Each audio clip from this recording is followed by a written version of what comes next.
السلام عليكم ورحمة الله.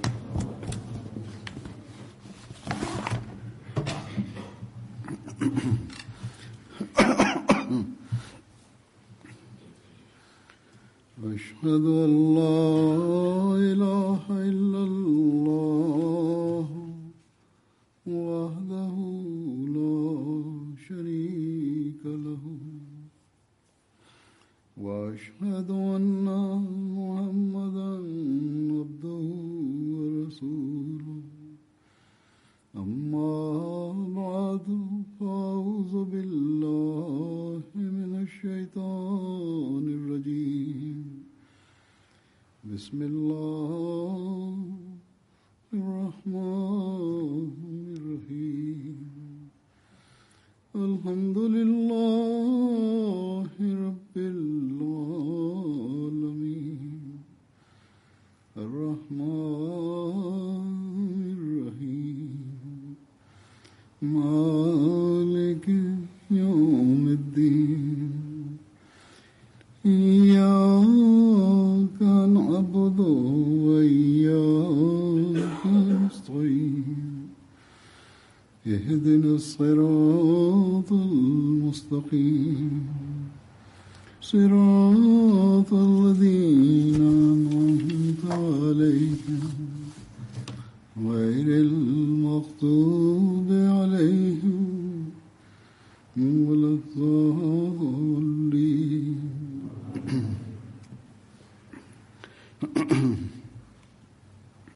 في هذا العصر تسود الفتنة والفساد العالم في كل طرف وصوب، فتجد في أماكن الفساد منتشرا باسم الدين، وفي غيرها تجد القوى المادية تعيث الفساد لإثبات قوتها وتفوقها، وفي أخرى يقع الفساد بسبب الخصام بين الفقير والثري، وفي أماكن أخرى تجد الجماعات الدينية تثير الفساد ساعيا للحصول على السلطة والحكم، كما تجد الفساد في البيوت لأمور تافهة، وتقع في بعض الأماكن خصومات وفتن ومفاسد بسبب عدم أداء البعض لحقوق الآخر.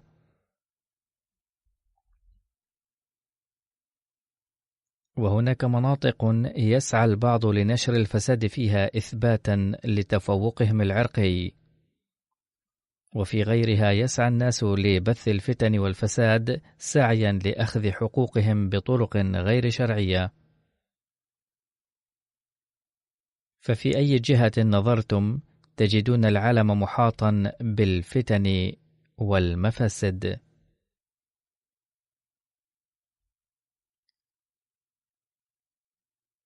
فلا الثري محفوظ منها ولا الفقير، ولا البلاد المتقدمة في منج منها ولا البلاد شبه المتقدمة أو النامية.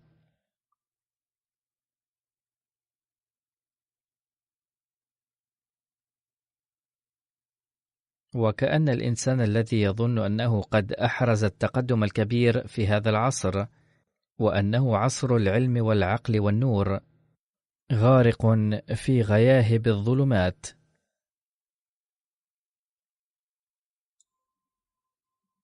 الحق أن الإنسان يتقدم إلى هوة الدمار رويدا رويدا، بل قد اقترب منها بسبب نسيانه ربه وسعيه وراء حطام الدنيا، واعتباره إياها ربا وإلها له، وانبهار العالم غير الإسلامي من زخرفة الدنيا في مثل هذه الظروف أمر مفهوم إلى حد ما.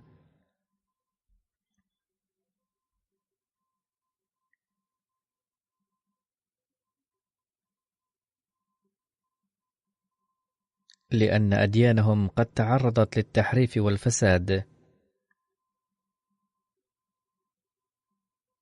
وهي غير قادرة الآن على تقديم حلول شاملة كاملة لهم للوصول إلى الله تعالى.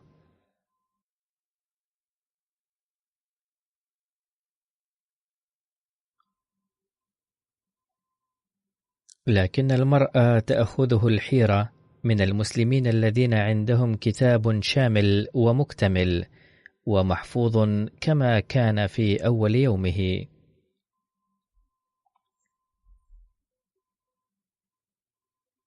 ثم إن الله تعالى قد أرسل لهم بحسب وعده إمام هذا العصر الذي كان عليه أن يصلح ما تطرق إلى تفاسير القرآن الكريم أو إلى الدين من اختلافات وأخطاء بسبب اختلاف العلماء.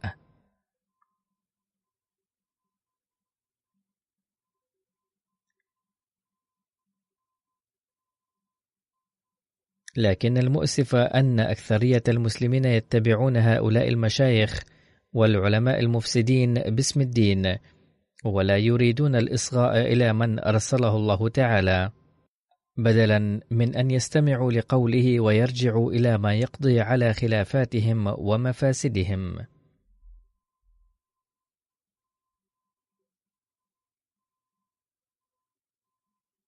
إن الله تعالى قد دبر لكي يقضي على ما في العالم من فساد وفتن، ولكي ينشر المحبة والأخوة ومعرفة الله.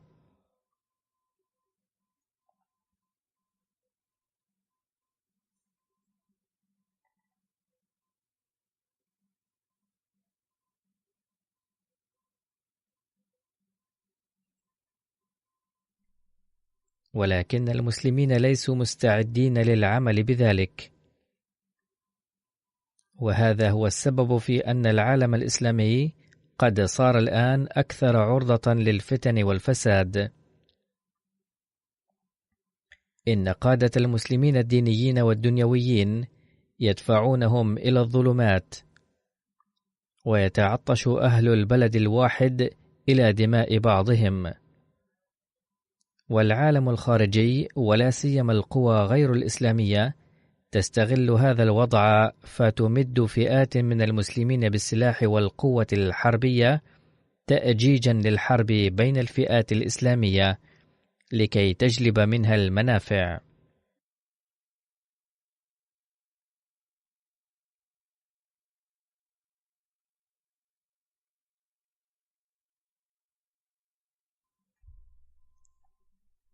هذه مأساة كبيرة جدا.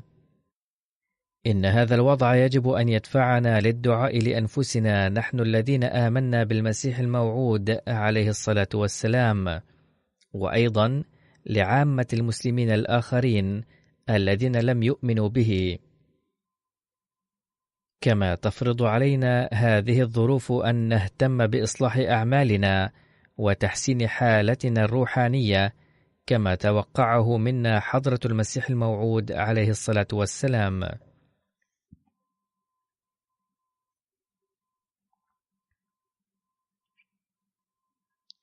لأن حالتنا العملية إذا لم تكن كما يريدها حضرته، فمن الممكن تماما أن نكون من هذه الفئة التي قد وقعت في الفتن والمفاسد.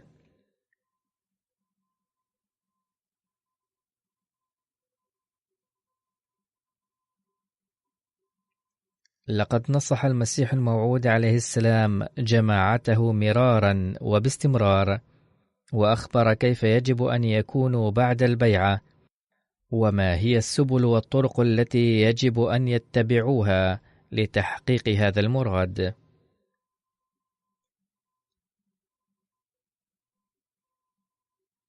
سوف أقرأ على مسامعكم الآن مقتبسات من أقواله عليه السلام التي تنبهنا إلى هذا الأمر، فعليكم أن تصغوا إليها جيدا، ولا تظنوا أنكم قد سمعتموها أو قرأتموها من قبل مرارا، ذلك لأن الإنسان ينسى الأمر بعد سماعه وقراءته أيضا. لقد ذكر المسيح الموعود عليه السلام هذه الأمور بالتواتر وبشتى الطرق، ونصح جماعته بإصلاح حالتهم في مجالس كثيرة على مدى سنوات عديدة مرارا وتكرارا، مما يدل على مدى قلقه على جماعته مخافة أن ينسوا غايتهم وخشية أن يتطرق إليهم الفساد بعد البيعة فيتقهقروا إلى الظلمات ثانية.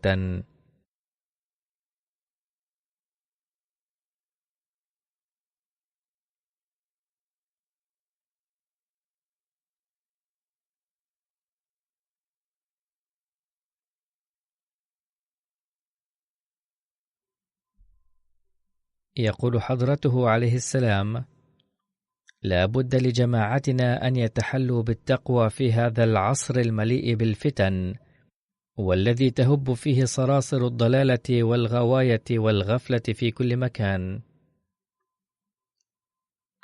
لقد ساءت حالة الدنيا لدرجة أنه لم يبق هنا تعظيم لأحكام الله، ولا اكتراث للحقوق والوصايا، أي لا يعرفون ما عليهم من حقوق وكيف يؤدونها، كما لا يبالون بما وعظوا به أو ما يعظون به الآخرين.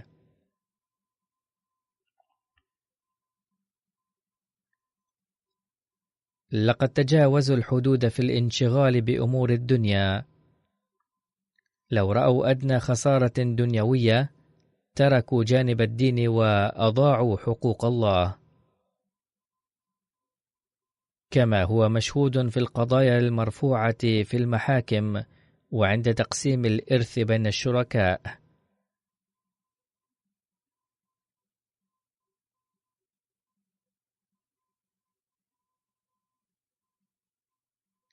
يلقون الآخرين بنية الطمع، ويضعفون جدا عند مكافحة أهواء النفس، أي تتغلب عليهم أهواء النفس لحافز بسيط جدا.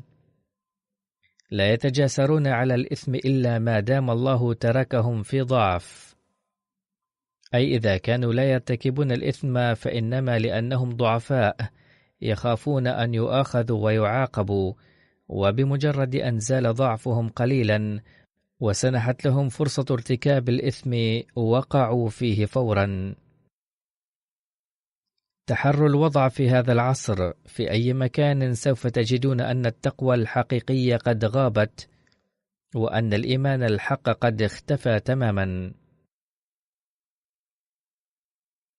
لكن الله تعالى يريد ألا تضيع بذرة تقوى المسلمين الحقيقية وإيمانهم أبدا. ذلك أن الله تعالى حين يرى أن الزرع صار على وشك الفناء كلية فإنه يخلق زرعا جديدا، أي إذا فسد نسل أو بعض القوم أو فسد قوم خلق الله أو سيخلق قوما آخرين.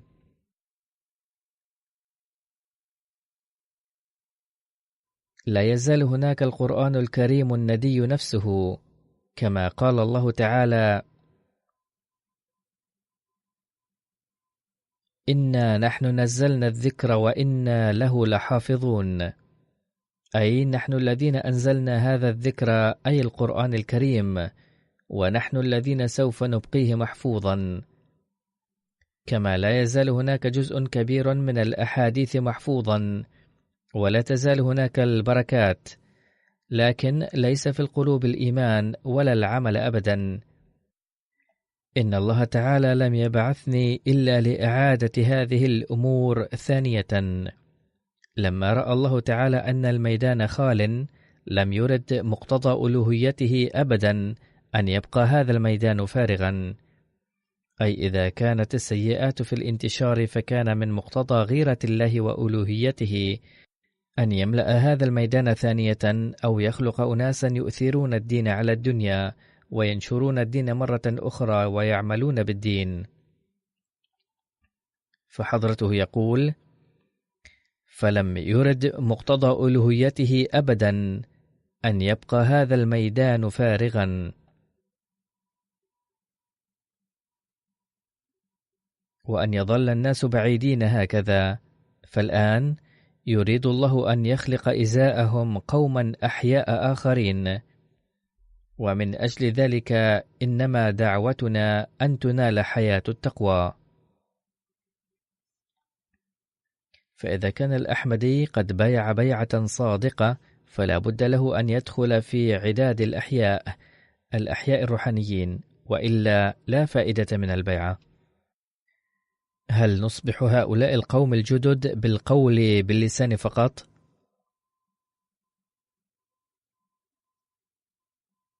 كلا، لا بد لذلك من إصلاح حالتنا العملية والتحلي بالتقوى الحقيقية.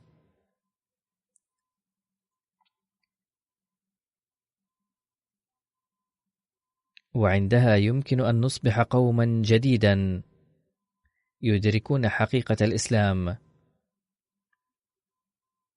وعندها يمكن أن نكون من الذين ينالون رضا الله تعالى، وعندها نفي بعهد بيعتنا.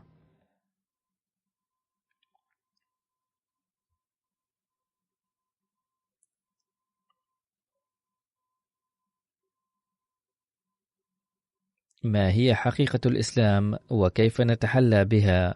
يقول المسيح الموعود عليه الصلاة والسلام: الإسلام يعني إتيان المرء تحت تصرفات الله كلها، وملخصه طاعة الله الصادقة والكاملة. المسلم من يسلم نفسه كليا لله تعالى ابتغاء رضاه فقط، بدون أي أمل في جزاء أو إنعام.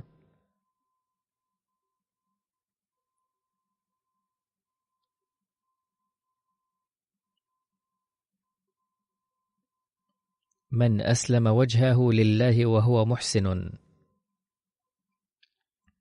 أي المسلم من وقف نفسه كله ابتغاء رضا الله تعالى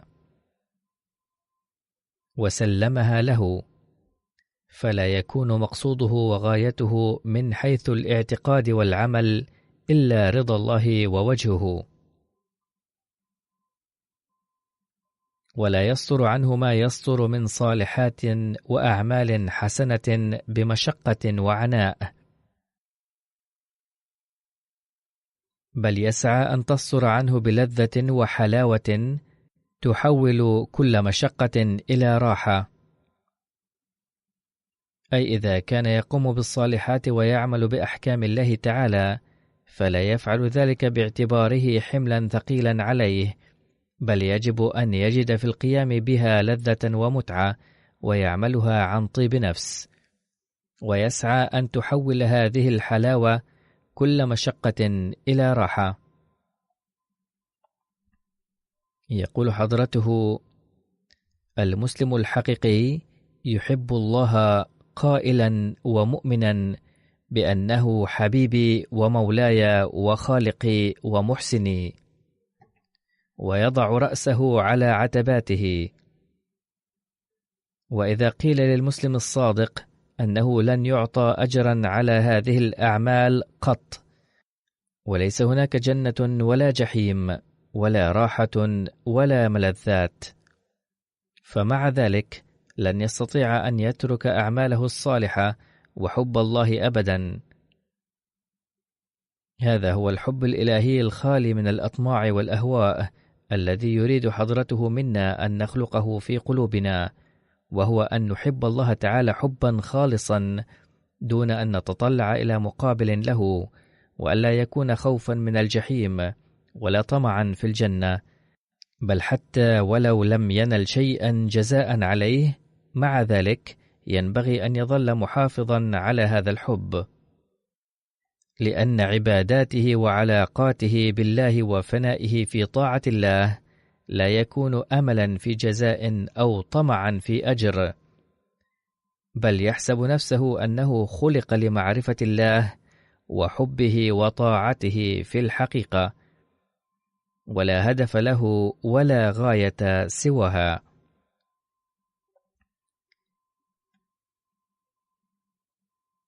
لذا عندما يبذل قواه التي وهبه الله إياها لتحقيق هذه الغايات والأهداف، يرى وجه حبيبه الحقيقي فقط. فعندما تنشئون العلاقة مع الله بإلغاء النفس، فسترون وجه الله تعالى، وستكون علاقتكم هذه صحيحة، ولا ينظر إلى الجنة والنار في الحقيقة، بل ينظر إلى رضا الله تعالى. ثم يصف حضرته حالته في حب الله تعالى فيقول: أقول: لو أكد لي أنني سأعاقب نتيجة حبي لله وطاعته أشد العقاب، فأقول حلفا بالله أن طبيعتي مجبولة على أنها تكون مستعدة على تحمل كل هذه المصائب والبلايا كمتعة وبحماس الحب والشوق.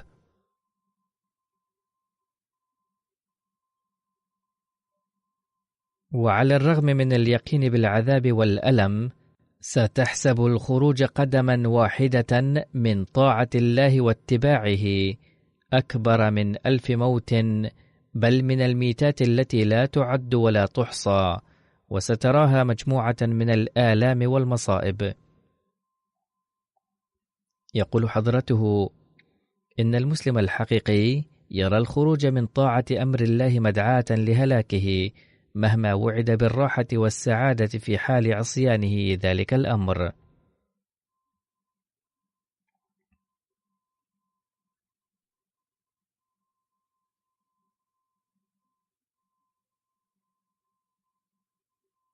فمن الضروري للمسلم الحقيقي أن يفوز بهذا النوع من الطبيعة، حتى لا يكون حبه لله وطاعته طمعا في الأجر أو خوفا من العقوبة، بل يجب أن يكون هذا الحب خاصية طبيعية لفطرته وجزءا منها لا يتجزأ.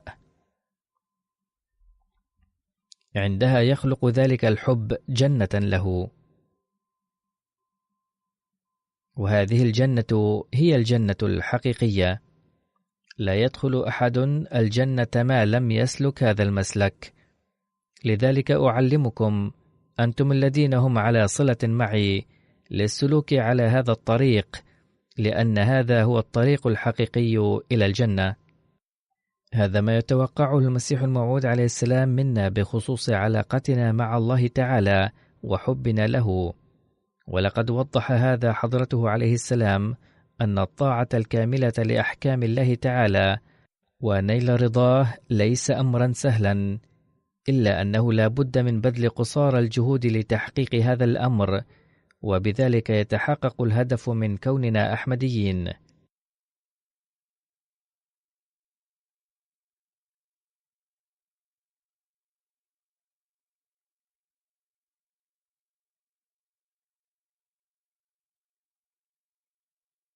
فلقد أثار حضرته بنفسه سؤالا: هل الطاعة أمر سهل؟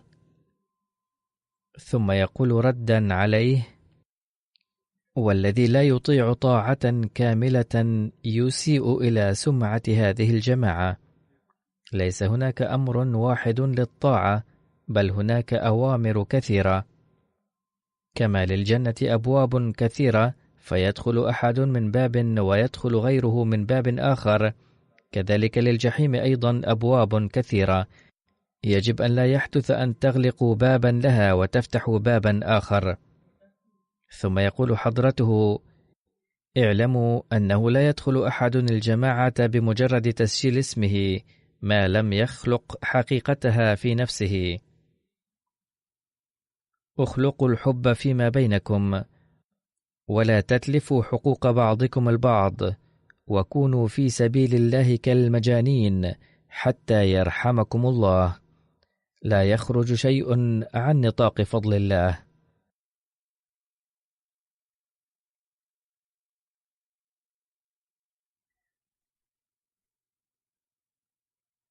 لقد وضح حضرته عليه السلام بأنه لا بد لنيل فضل الله تعالى من الإيمان به تعالى بشكل كامل والعمل بأحكامه.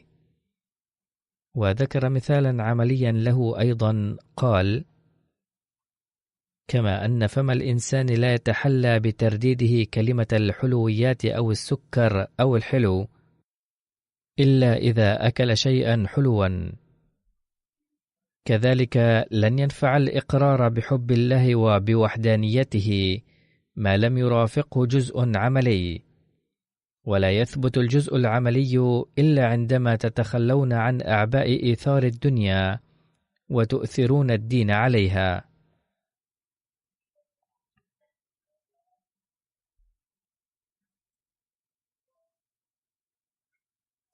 لقد قال حضرته: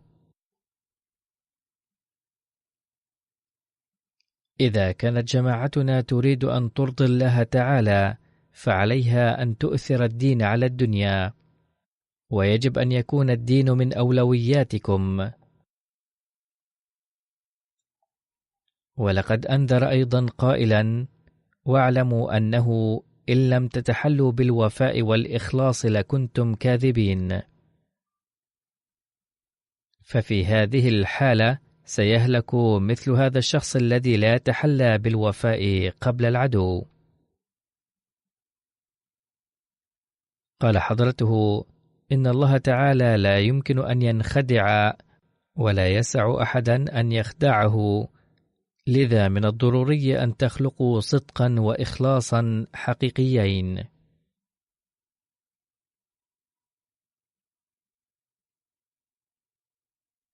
ثم شرح حضرته أكثر موضوع إيثار الدين على الدنيا، وكيف يمكن الحصول عليه، وكيف قدم الصحابة الدين على الدنيا، وكيف ينبغي عليكم السعي لتحقيقه. فقال حضرته: اعلموا أن الناس نوعان، منهم من ينهمكون في تجارات دنيوية بعد قبولهم الإسلام فيستولي عليهم الشيطان. لا أقول بأن التجارة ممنوعة أو الانشغال في الأمور الدنيوية ممنوع، كلا، بل الصحابة أيضا كانوا يشتغلون في التجارة، ولكنهم كانوا يؤثرون الدين على الدنيا. لقد آمنوا بالإسلام ثم نالوا منه علما صادقا ملأ قلوبهم باليقين، لذلك لم يتزعزعوا عن هجمات الشيطان في أي موطن، أي لم يستطع الشيطان التمكن من مهاجمتهم والتحكم فيهم، فكانوا يقومون بأعمال الدنيا أيضا، إلا أنهم كانوا يذكرون الله تعالى دوما، ولم يحل شيء دون إظهارهم الحق. يقول: ما أقصد من النوع الأول هم أولئك الذين يصبحون عبيدا لهذه الدنيا فقط، وكأنهم يعبدونها، ويغلبهم الشيطان ويستولي عليهم. والنوع الآخر من الناس هم الذين يفكرون في تقدم الدين، وهذه الفئة تسمى حزب الله، وتنتصر على الشيطان وعلى جيوشه. ولأن المال يزداد بالتجارة، لذلك سمى الله تعالى طلب الدين وأمنية تقدم الدين تجارة، فقال: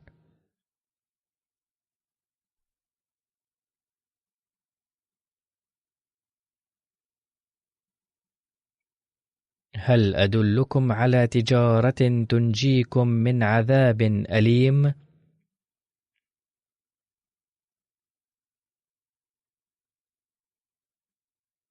التجارة المثلى هي التجارة الدينية التي تنجي من عذاب أليم. فأقول لكم أنا أيضا بكلمات الله تعالى: هل أدلكم على تجارة تنجيكم من عذاب أليم؟ أعلق أملي الأكبر على الذين لا يقللون شوقهم وتقدمهم في الدين، ولكن الذين يقللونه أخشى أن يسيطر عليهم الشيطان، أي من لا يثابرون ويخفقون في إيثار الدين على الدنيا، ويأخذهم الكسل أيضا، وهكذا يقعون في قبضة الشيطان رويدا رويدا. فقال حضرته: لذا يجب ألا تتكاسلوا، واسألوا عن كل ما لم تفهموه لتزدادوا معرفة. السؤال ليس حراما، بل يجب أن يطرح السؤال حتى في حالة الإنكار، وللتقدم في العلم أيضا. فإن كان أحد لا يقبل القول كالمعارضين، مع ذلك ينبغي أن يتم تبليغه، ومن مقتضيات العدل أن يطرح هو أيضا أسئلته، وللمؤمن أيضا أن يسأل لكسب العلم والرقي العملي. يقول حضرته: والذي يريد التقدم في العلم عليه أن يقرأ القرآن بتدبر، وإن لم يفهم أمرا فيه فليسأل، وإن لم يفهم بعض المعارف فليستفد باستفسارها من الآخرين. القرآن الكريم بحر ديني، وفي أعماقه جواهر لا تقدر بثمن.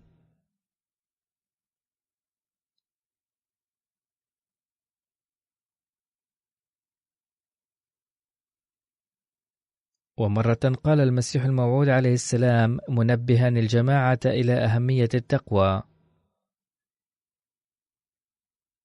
إنما كلفني الله به، أي الأمر الذي بعث المسيح الموعود عليه السلام لأجله، هو أن ميدان التقوى خال تماما.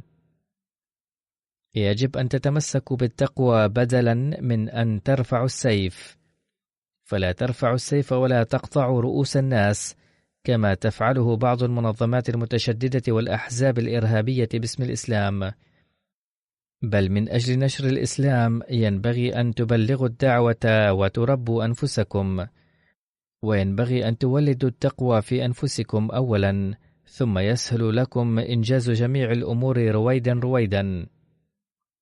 فقال حضرته: لا ترفعوا السيف، هذا حرام. إن تتقوا الله يحالفكم العالم كله، فاتقوا الله. إن الذين يشربون الخمر أو الذين صارت الخمر جزءا أعظم من دينهم لا يمكن أن تكون لهم أدنى علاقة بالتقوى، إنهم يحاربون الحسنة.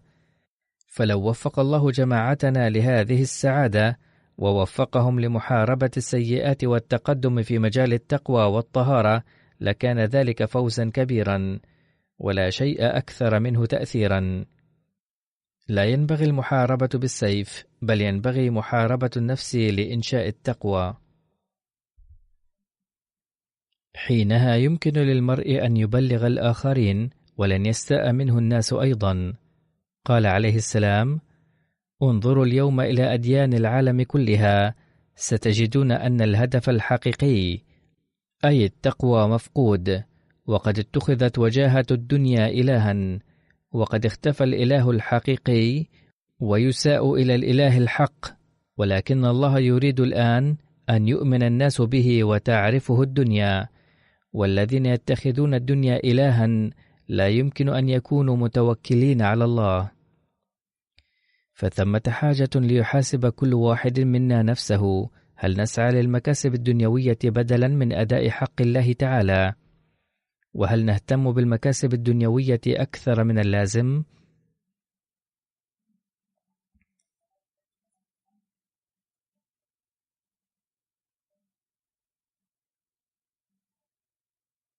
إن كنا نريد أن نؤدي حق الله تعالى فعلينا أن نقدم الدين على الدنيا، ونرمي أهدافا دنيوية وراء ظهورنا. لذا فلا بد أن نرى إذا كنا نؤثر الدين على الدنيا أم تتقدم الدنيا على ديننا، وإذا كنا نزداد تقوى أم تنتقص تقوانا.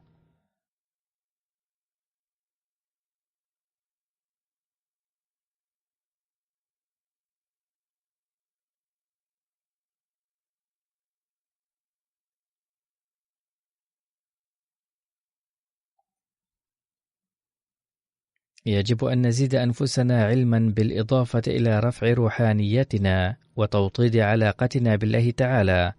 قال المسيح الموعود عليه السلام وهو يوصينا بذلك: يجب أن تفهم كيفية العلاقة بين المرشد والمريد بمثال العلاقة بين المعلم والتلميذ. كما يستفيد التلميذ من المعلم، كذلك يستفيد المريد من مرشده. ولكن إذا بقي التلميذ على صلة مع معلمه دون أن يتقدم في تعليمه فلن يستفيد منه. كذلك هو حال المريد. إذا كانت للتلميذ صلة بأستاذه وهو يعرفه ولكن لا يتعلم منه ولا يعمل بحسب توجيهاته فلن يستفيد. كذلك هي علاقة المريد بمرشده. مجرد القول إن لي صلة بالأستاذ لا يجيده نفعا ما لم يعمل بما يطلب منه. قال عليه السلام: يجب عليه أن ينشئ العلاقة ليزداد معرفة وعلما. يجب على الباحث عن الحق ألا يتوقف بعد بلوغه محطة معينة، وإلا فسيذهب به الشيطان اللعين مذاهب أخرى. وكما أن الماء الراكد يتسنه، كذلك تماما إذا لم يبذل المؤمن المساعي لرقيه فسيسقط. إن كنتم مؤمنين حقيقيين فلا بد أن تتقدموا نحو الرقي، ولو بقيتم في حالة واحدة فلن تثبتوا عليها، بل ستهبطون حتما.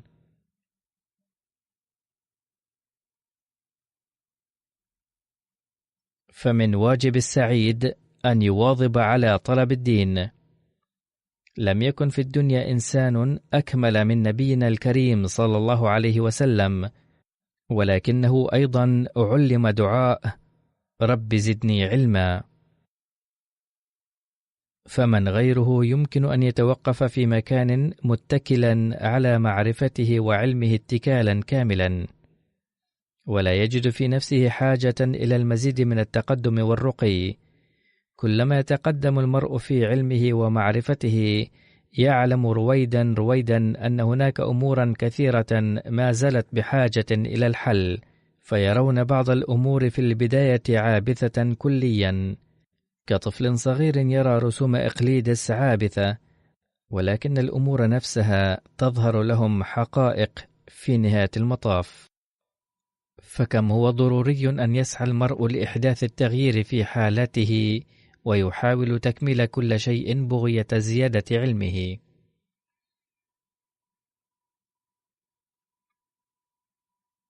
لقد قبلتم هذه الجماعة تاركين أمورا سخيفة كثيرة، فإن لم تحصلوا على علم وبصيرة كاملة بها فما الذي جنيتم؟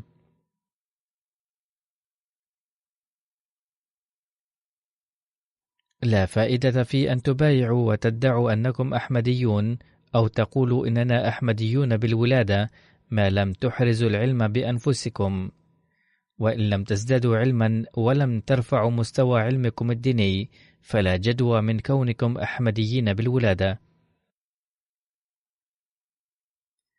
قال عليه السلام: وكيف يتقوى يقينكم ومعرفتكم إن لم تزدادوا علما؟ بل ستتولد الشكوك والشبهات على أتفه الأمور، ويخشى أن تزل قدمكم في نهاية المطاف.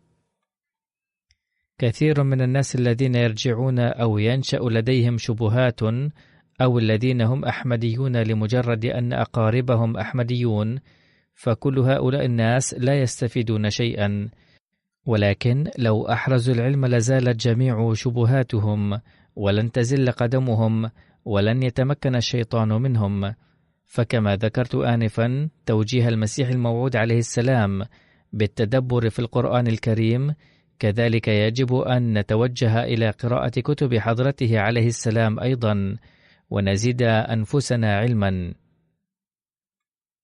كما يجب الارتباط بالخلافة، وقد أعطاكم الله تعالى نعمة القناة الفضائية MTA التي يمكن بواسطتها الارتباط بالخلافة والاستفادة من جميع برامج الخليفة. كثير من الناس الذين يتابعون MTA بالتزام يحافظون على هذا الارتباط، وأتلقى منهم الرسائل بأنهم بسبب هذا الارتباط ازدادوا إيمانا ويقينا، فهي وسيلة عظيمة يجب أن ينتفع بها كل أحمدي.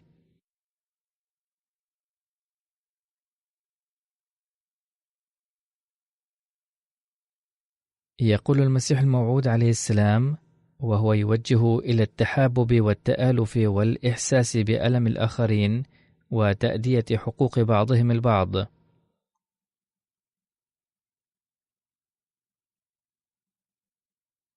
الحق أن الجماعة لا تكون كلها على درجة واحدة.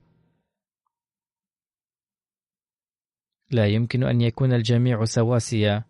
هل تنتش كل حبات القمح بعد بذرها؟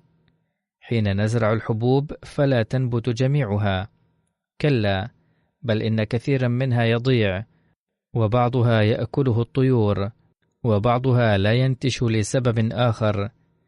المهم أن الحبات القوية، أي التي تكون فيها قدرة النمو، لا يقدر على إتلافها أحد. والجماعة التي تعد لله تعالى تكون أيضا كزرع، لذا لا بد من تقدمها حسب المبدأ نفسه. يكون البعض ضعفاء، وبعضهم أقوياء في علم الدين، وبعضهم أفضل من البعض الآخر من بعض النواحي، وبعضهم يفوق الآخر في حسنة معينة، وهكذا يتقدم كل واحد بحسب قدراته. ولكن يجب على السابق أن يأخذ معه المتخلف أيضا. قال عليه السلام: فينبغي إعانة الإخوة الضعفاء وتقويتهم. إذا كان هناك أخوان أحدهما يعرف السباحة والآخر لا يعرفها، فهل يجب على الأول أن ينقذ أخاه عندما يوشك على الغرق أم يتركه يغرق؟ كلا، بل من واجبه أن ينقذه من الغرق. لذا فقد ورد في القرآن الكريم: وتعاونوا على البر والتقوى. فاحملوا أعباء الإخوة الضعفاء، وساعدوهم على ضعفهم العملي والإيماني والمالي أيضا. كيف تساعدوهم على ضعفهم العملي؟ هل بكونكم ضعفاء مثلهم؟ كلا، بل تساعدونهم في إزالة ضعفهم العملي. إذا كان إيمانهم ضعيفا وأنتم أقوياء الإيمان، فعليكم أن تنقذوهم من الضعف الإيماني. وإذا كانوا يعانون من ضيق مالي، فعليكم أن تساعدوهم بالمال إن استطعتم، وإلا فأخبروا نظام الجماعة ليساعدهم بحسب إمكانياته. قال عليه السلام: كما يجب مداواة ضعفهم الجسدي أيضا، أي عالجوا أمراضهم الجسدية أيضا. لا تعتبر الجماعة جماعة ما لم يساند أقوياؤها ضعفاءها، والسبيل الوحيد لذلك هو ستر عيوبهم بدلا من إظهار عيوب بعضهم البعض. وهذا ما علم الصحابة رضوان الله عليهم أيضا، أي لا تضيقوا ذرعا من تقصيرات حديثي الإسلام، لأنكم كنتم ضعفاء مثلهم من قبل. كذلك ينبغي للكبير أن يخدم الصغير ويعامله بالحب واللطف. ألا لا تكون الجماعة جماعة إذا كان بعضها يأكل بعضا، بحيث إذا جلس بعضهم شكى من بعض إخوتهم الضعفاء. لا يمكن لأحد أن يأكل الآخر، بل المراد من الأكل هنا بحسب قول الله تعالى هو الاغتياب وإساءة الظن، وهو بمنزلة أكلكم لحم أخيكم الميت. لذا لا ينبغي أن تنظروا إلى عيوب الآخرين، بل انظروا إلى محاسنهم. قال عليه السلام: ألا لا تكون الجماعة جماعة إذا كان بعضها يأكل بعضا، بحيث إذا جلس بعضهم شكى من بعض إخوتهم الضعفاء واغتابهم واحتقرهم ونظر إلى الفقراء نظرة استخفاف وازدراء. هذا يجب أن لا يحدث إطلاقا، بل يجب أن يكون ثمة اتفاق حتى يمكنكم من القوة والوحدة اللتين هما مجلبة للحب والبركات. أرى أن سفاسف الأمور وتوافهها تؤدي إلى الخلاف أحيانا، ومن ثم فإن أعداءنا الذين يقفون لنا بالمرصاد عند كل صغيرة وكبيرة يجعلون من الحبة قبة ويشيعونها في الجرائد ويضلون الناس، أي يخبرون الناس بأن في الجماعة عيوبا كذا وكذا، ولأن الناس لا يقومون بالتحقيق لذا يضلون. قال عليه السلام: ولو لم تكن هناك ثغرات ضعف داخلي لما تجاسر أحد على نشر مثل هذه الأمور وخداع الناس بسببها. فلماذا لا نرفع من مستوى قوانا الأخلاقية؟ وهذا لن يتأتى إلا حين ننشر المواساة والحب والعفو واللطف، ونؤثر الرحمة وستر عيوب الآخرين دائما. أي لو ظهر عيب أحد فينبغي ستره، ولا ينبغي نشر عيوبه. أي ينبغي ألا تنشر نقائصه وعيوبه. وفي العصر الراهن ظهرت تقاليد غريبة، حيث بدأ الزوج والزوجة أيضا يفضح بعضهما الآخر ويسجلان الكلام من أجل ذلك. ينبغي ألا يكون على أبسط الأمور بطش شديد يتسبب في انكسار القلوب والهم.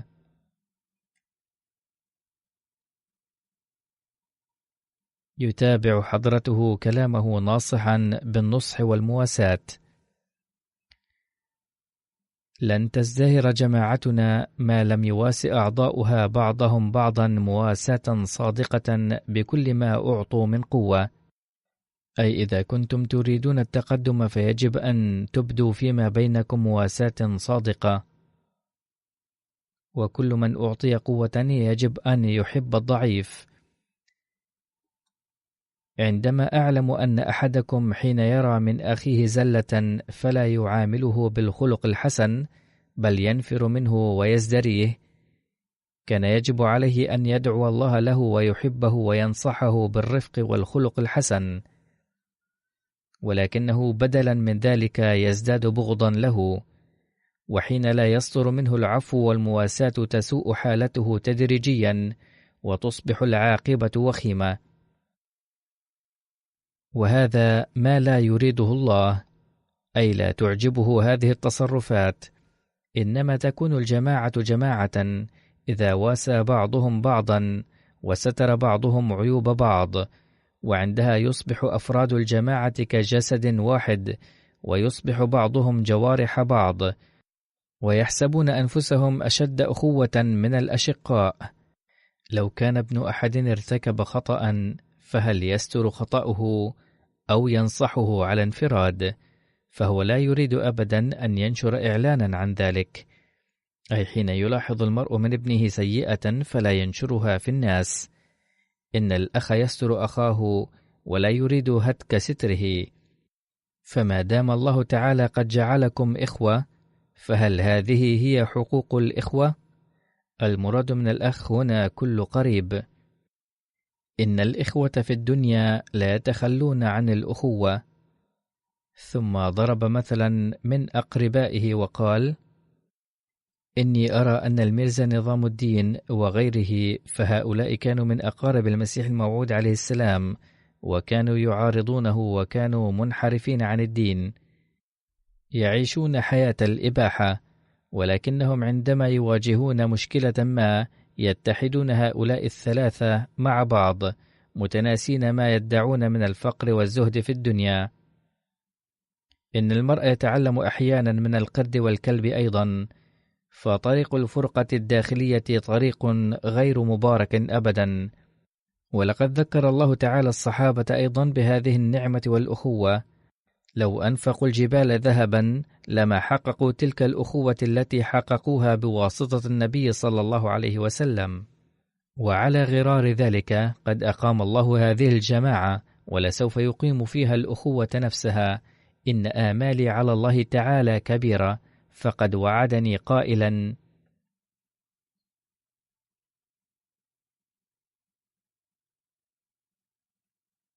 جاعل الذين اتبعوك فوق الذين كفروا إلى يوم القيامة. وإنني لأعرف يقينا أنه عز وجل سوف يقيم جماعة تكون غالبة على المنكرين إلى يوم القيامة.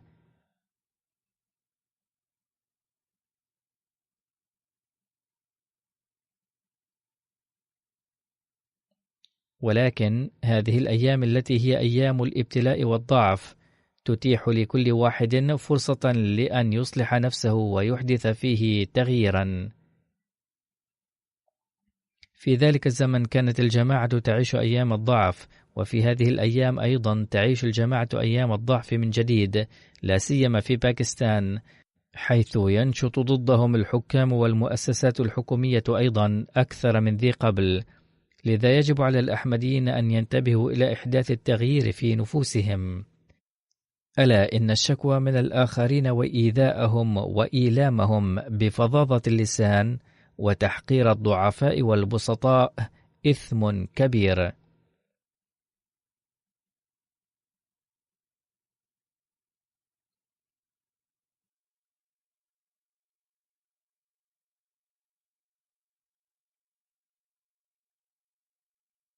لقد تمت الآن بينكم قرابة وأخوة جديدة، وانقطعت العلائق السابقة.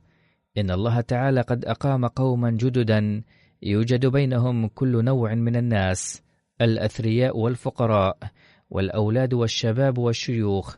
فعلى الفقراء منهم أن يحترموا إخوانهم الأثرياء ويوقروهم، وعلى الأثرياء أن يساعدوا الفقراء ولا يعتبروهم متسولين أذلاء، لأنهم أيضا إخوانهم. صحيح أنكم من آباء مختلفين، غير أن أباكم الروحاني واحد، وأنتم أغصان شجرة واحدة. لقد نصحنا حضرته بهدف إصلاحنا بقراءة كتاب سفينة نوح مرارا وتكرارا، فقال: لقد نصحت جماعتي مرارا ألا يتكلوا على مجرد البيعة، فلن تنالوا النجاة ما لم تصلوا إلى حقيقتها.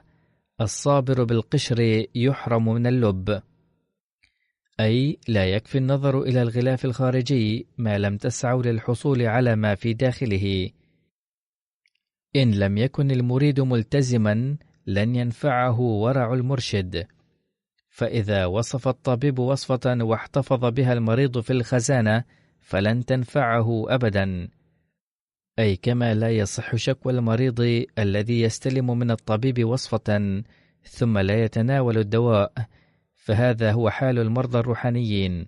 وإذا سمعتم إلى النصائح ولم تعملوا بها فلن تستفيدوا، لأن الفائدة إنما تتحقق نتيجة العمل بما هو مكتوب عليها، ولكنه حرم نفسه منها. اقرأوا سفينة نوح مرارا واعملوا بما ورد فيه، قد أفلح من زكاها.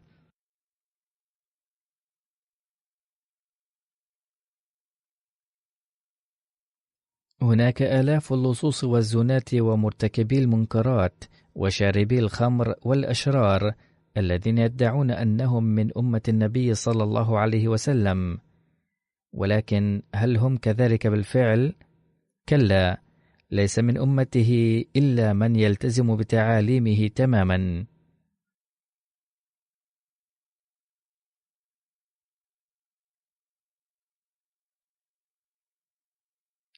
ثم قال حضرته عن قراءة كتاب سفينة نوح هذا على مسامع أفراد الجماعة في شتى فروعها، منبها إلى الالتزام بقراءته شخصيا. لقد كتبت تعليمي في سفينة نوح، ويجب أن يطلع عليه كل واحد. يجب أن يقيم كل فرع للجماعة جلسة ويدبر قراءته على الجميع، حيث يمكن أن يرسل الكتاب إلى شخص نشيط وفارغ ليقرأه على الحضور. أما إذا وزعتم على الناس فلا يكفي حتى لو كانت عندهم 50,000 نسخة منه. أما بهذا الأسلوب الذي ذكرته فسوف يتم نشره وتتحقق الوحدة التي نريد حدوثها في الجماعة. فلهذا يجب تدبير قراءته على أبناء الجماعة، ويجب أن يسجل ويعرض على MTA أيضا، ويجب أن يجعله الأحمدي جزءا من حياته. يجب القراءة والعمل بما ورد فيه أيضا، وعن اجتناب السيئات. وبيانا لعلامة الأحمدي الحقيقي يقول حضرته عليه السلام: إن واجبكم الآن هو أن تنصرفوا إلى الدعاء والاستغفار وعبادة الله وتزكية النفس وتطهيرها، وهكذا جعلوا أنفسكم مستحقين لألطاف الله وأفضاله التي وعدها. مع أن الله تعالى أعطاني وعودا ونبوءات عظيمة وأنا واثق بتحققها، ولكن عليكم ألا تغتروا بها. اجتنبوا سبل الحسد والضغينة والبغض والغيبة والكبر والرعونة والفسق والفجور الظاهرية والباطنية كلها، واجتنبوا الكسل والغفلة. واعلموا يقينا أن العاقبة للمتقين دوما، كما يقول الله تعالى: والعاقبة للمتقين، فحاولوا أن تكونوا متقين.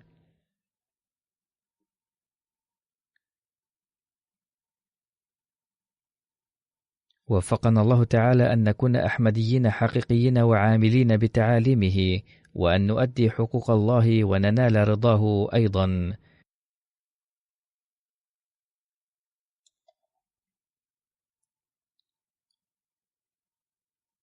ونهتم بإصلاح أعمالنا والازدياد علما أيضا، ونؤدي حقوق عباده أيضا.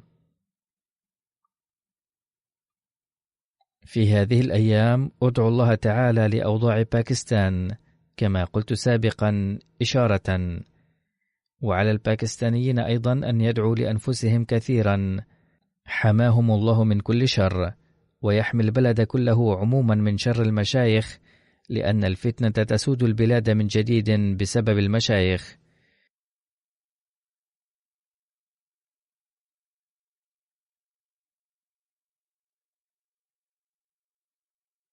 ادعوا للدنيا أيضا بصفة عامة، فهي تتقدم إلى الحرب بسرعة هائلة، فالروس وأمريكا كلاهما منشغل في الاستعداد للحرب، وهما في الحقيقة يريدان فرض سيطرتهما وتفوقهما، ويعلنون أنهم يسعون لإعادة حقوق المظلومين إليهم، وفي الحقيقة يريدون تدمير البلاد الإسلامية باسم استعادة حقوقهم. نسأل الله تعالى أن يهب العقل للمسلمين لكي يتخذوا قراراتهم هم أنفسهم بدلا من الاستعانة بهؤلاء، وأن يؤدوا حقوق الشعب ويؤدي الشعب حقوق الحكام. أدعو الله أن يبطش بهذه الجماعات الإرهابية التي تقوم بتصرفات إرهابية باسم الإسلام، وأن يهب العقل والفهم لكلا الفريقين، ويوفقهم أكثر من ذلك للإيمان بإمام العصر، لأنه لا سبيل آخر لخلاصهم وبقائهم.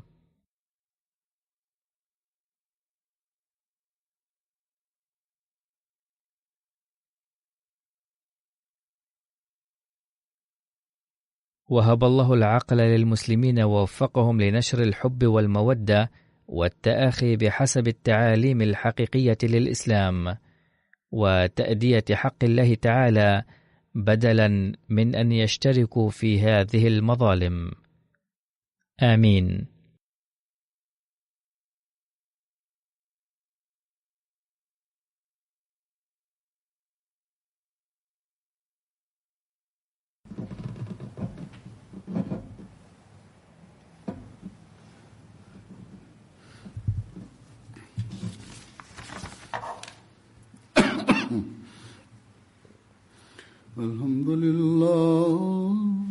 الحمد لله نحمده ونستعينه ونستغفره ونؤمن به ونتوكل عليه ونعوذ بالله من شرور أنفسنا ومن سيئات أعمالنا.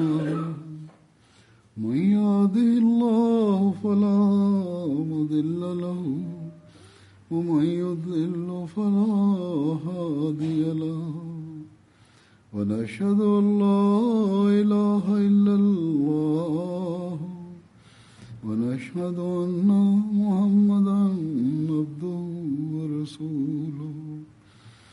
عباد الله رحمكم الله، إن الله يأمر بالعدل والإحسان وإيتاء ذي القربى وينهى عن الفحشاء والمنكر والبغي يعظكم لعلكم تذكرون.